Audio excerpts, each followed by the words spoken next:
I was thinking back to one of the first things I ever wrote for stand-up comedy, which was a joke about the Amish. But it was like maybe my first or second time on stage, so I wasn't even interacting with the audience yet. I was just like getting up there and saying shit, looking down, and hoping I would hear a laugh.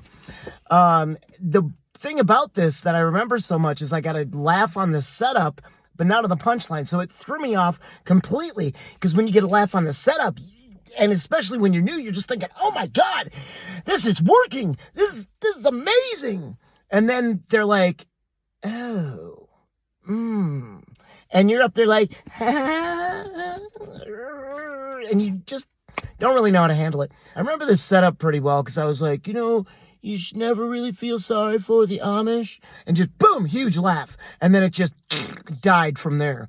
But basically the bit was, the government had stepped in, much like Lumbergh from Office Space, was like, yeah, so about those slow-moving vehicles you've got there, we're going to need to go ahead and put some orange triangles on them so that the other cars don't go ahead and kill you.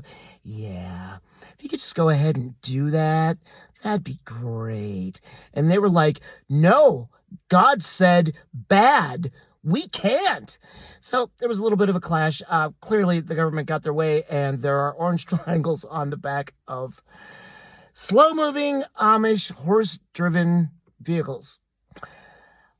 The thing I thought was funny back then, and still do, was more the hopscotch that they have to do to please their God to enter heaven after all of this.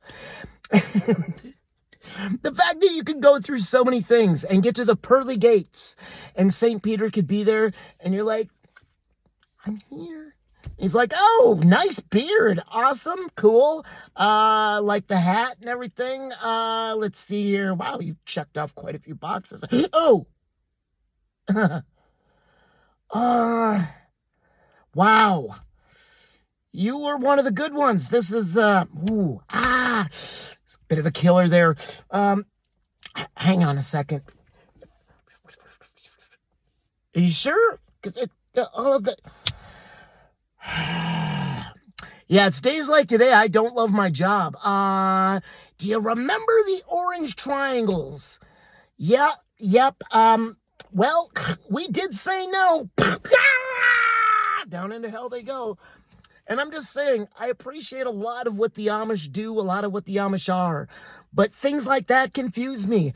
The great thing is, a few years later, we had a store in Eau Claire, Wisconsin that wasn't far from Amish country. So they came into the store for their once-a-year little venture into the city or whatever. And they come in a group. And again, the beards and the bonnets on the women and the dresses and the whole thing. And very nice, very sweet people. But it's a video game store with DVDs. And I was like, is there anything in here for them that won't send them to hell? And so it turns out that in that moment, I did feel sorry for the Amish. I went back on my own joke. I mean, I saw her handbag, and I so badly just wanted to, grab a Game Boy and just slip it in there and be like, don't worry, it doesn't plug into anything. It runs on batteries. I think you're safe. Which poses the timeless video game question.